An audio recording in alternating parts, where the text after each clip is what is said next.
When my daughter got home from a Christmas party at her grandparents' house, she was in tears.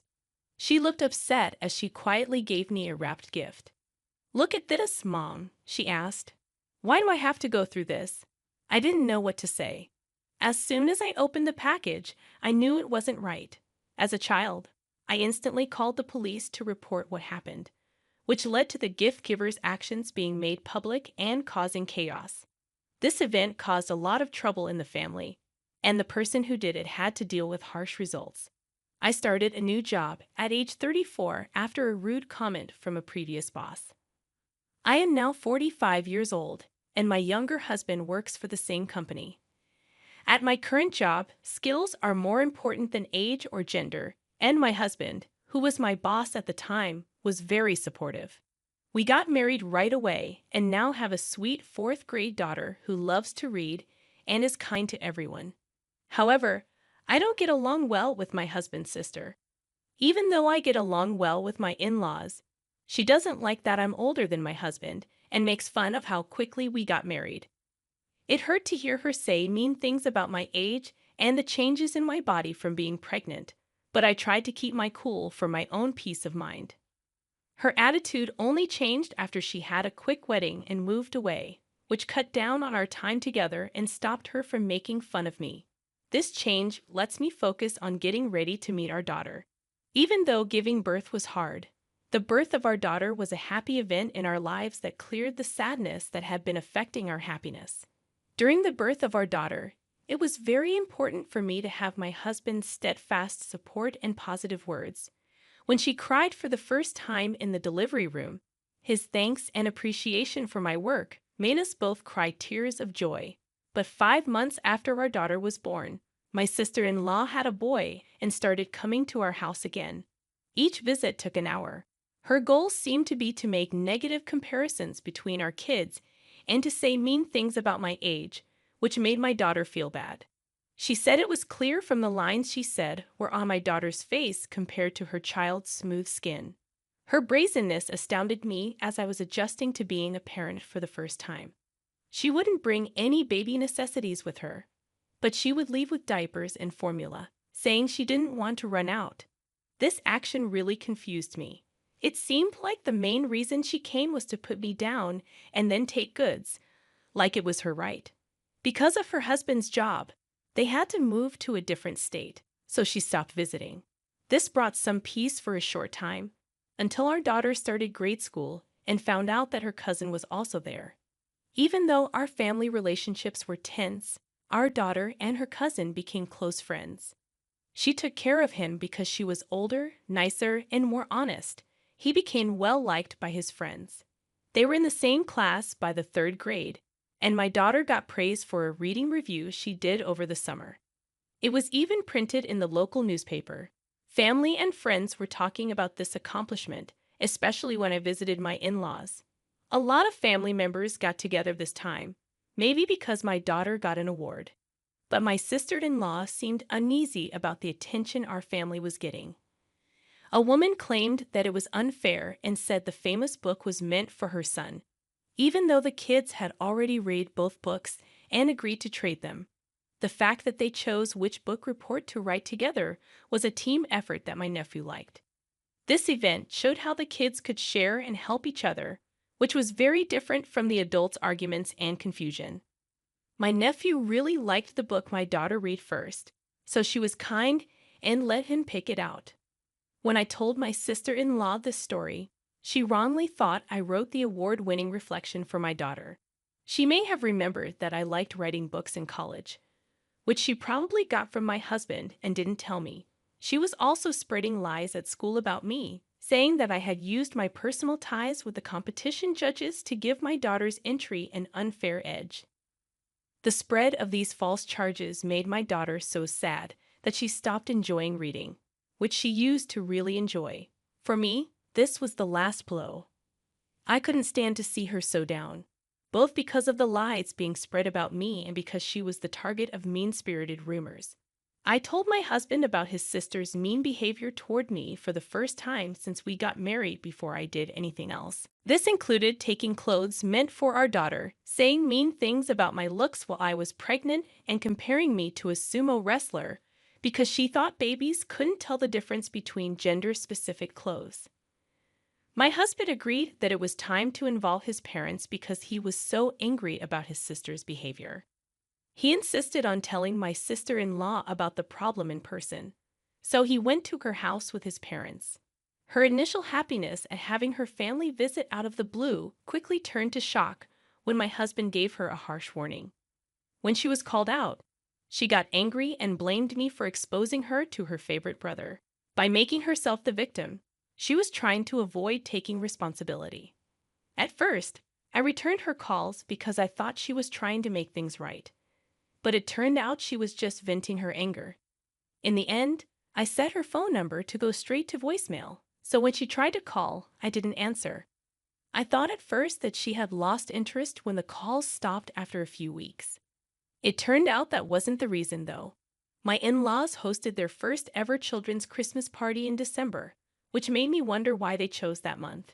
No matter what, my daughter was thrilled to be asked. She remembered the fun Christmas party she had in kindergarten and hoped for something similar at her elementary school. But they couldn't hold one because of their policy on religious events.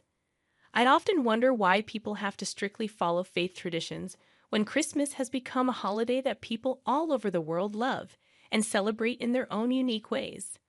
I've been noticing that some parents are very careful to keep their faith in mind when they talk about their kids. My daughter and I have celebrated Christmas quietly at home for the past 2 years, choosing to enjoy the holiday in our own unique way. She really liked the gift swap, which was one of the best parts of our party. This year, my in-laws offered a straightforward budget of $11 for a gift exchange at their Christmas party. My daughter and I went on a little trip to a nearby huge shopping mall to look for the right gift.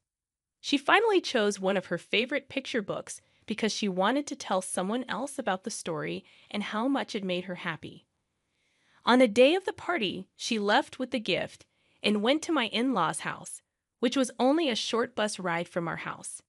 After telling my mother-in-law that she was coming, she offered to pick her up from the bus stop. Later, she called to let me know that my daughter had arrived safely, which temporarily eased my fears. But the peace didn't last long. After only 50 minutes, the sound of the front door opening on a weekday caught me off guard. My husband was at work, and I was working from home while my daughter was on winter break. The scene I saw when I got there broke my heart. My daughter crying by the door.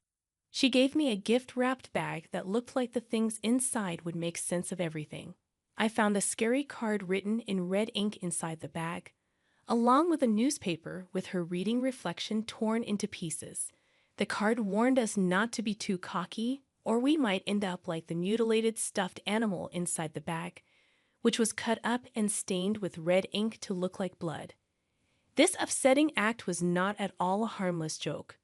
When my daughter informed me that my sister-in-law had made this ominous gift, I was shocked. People agreed that adults would not bring gifts to the party because it was supposed to be a happy, kid-focused event. Still, even though I wasn't going with my daughter to the party, I was shocked to find out that my sister-in-law was there and did something horrible to my daughter. If my mother-in-law knew that her daughter was there, she would have told me because she always asked that we tell her about any problems her daughter caused. This misunderstanding upset me and showed that someone was trying to hurt us on purpose, but my mother-in-law didn't know about it. When my daughter got home from school, she was upset. I told her she should tell her grandma what happened. But before she could, my aunt spoke up and said that she hadn't called for her, and that only kids from Christian schools were welcome. When my daughter asked me what a mission school was, I didn't know what to say. A family member was recently accepted into a mission school, which caused a lot of talk in the family. My sister-in-law's son went to a Christian kindergarten. We had heard of family members who didn't know they had ties to these kinds of schools until they started going. We made a different choice. For our daughter, we chose a neighborhood kindergarten and a public grade school. It looked like my sister-in-law used this as another chance to put down my daughter. The frightening gift my daughter got made me very angry, so I hurried to the police station and made it clear how serious the threat was.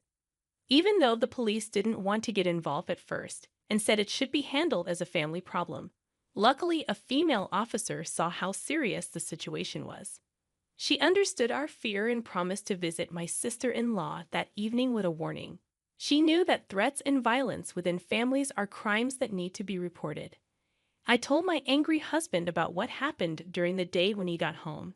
He spoke out against his sister's mean behavior and called his parents, who were holding the Christmas party, but said they didn't know about it. They thought my sister-in-law might have broken in through a back door that wasn't locked while my mother-in-law was busy with other things. The little kids in the family were given the party to plan. After the police officer gave my sister-in-law a harsh warning about what would happen if she didn't change, my in-laws, worried that she might have done something wrong, called a family meeting to talk about it. My sister-in-law and her husband showed up late to the meeting at my in-laws' house. She was clearly upset and not sorry about the police presence, and her husband didn't seem to know what the meeting was for. This situation made the problem seem even worse, which led the family to talk about how to move forward and deal with the root problems. When the husband of my sister-in-law's sister finally found out what his wife had done to our family, he was shocked. Before that, he had no idea how bad things were. When he apologized to us, he seemed truly sorry, which was very different from my sister-in-law, who stayed stubborn and refused to say sorry. Everyone remained silent as she argued that the fact that the police did not arrest her proved her innocence, which was difficult for us to comprehend. Surprisingly, he told her he was going to divorce her. No one saw any outward signs of trouble in their marriage, so this news shocked everyone.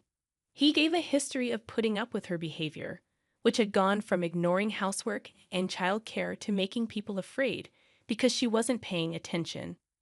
Her concern with how she looked led her to make a lot of moves that weren't necessary. She didn't do these things because it was necessary for her job. Rather, she did them because she was vain and wanted to maintain a certain social status. She often said that their moves were okay because she had high hopes for their son. For example, she tried to get him into fancy kindergartens but failed, which made her feel even worse about herself. In the end, they chose a public school because that's what their son wanted. Even though his wife didn't want to at first, her father supported the choice. The husband's decision to divorce her wasn't a spontaneous one.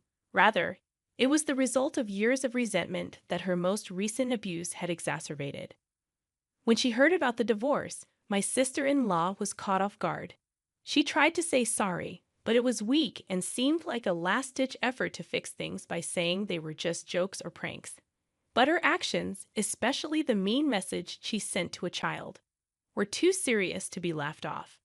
This kind of behavior, which could make even adults scared, was unacceptable and showed how trust had been broken in the family forever. I talked to her about it and pointed out how different her actions were from what a caring mom would do. I told her, just because you're a parent doesn't mean you automatically have parental instincts. I meant to show that her behavior was very different from what someone in that job should do. When my husband saw her crying, he told her very clearly that crying wasn't going to help. She shouldn't think that pity will make people forgive her, especially since she is old. She kept crying even though she didn't do anything wrong and wondered why she was being blamed. She even said that the family didn't like me because I was married to her brother, which made it sound like the problem was with me being older than her. The fact that she didn't understand how bad her actions were left us all speechless. My husband was especially shocked that she didn't get it. There was a lot of unsolved stress in the room, so the conversation stopped all of a sudden. Her husband had to take her home. She refused to accept responsibility for her errors, which harmed the divorce process later. It wasn't until her son told her the truth about the Christmas party that things changed, and she reluctantly agreed to the divorce. Her son told his friends about the scary gift exchange he saw, especially the upsetting picture of a stuffed animal that was smashed and stained with red that looked like blood. People at school heard about this statement very quickly, which made both teachers and parents worried. After this news came out, it was hard for my daughter to go back to school. The event And the rumors that connected her to her cousin's story made her feel down. People started to guess what link there was between her absence and what happened at the Christmas party, which showed how one careless action can change the lives of many people. I had thought that everything could have been taken care of quietly so that my daughter could go back to school when she was ready. When her cousin told her about the upsetting event, it wasn't to make her laugh.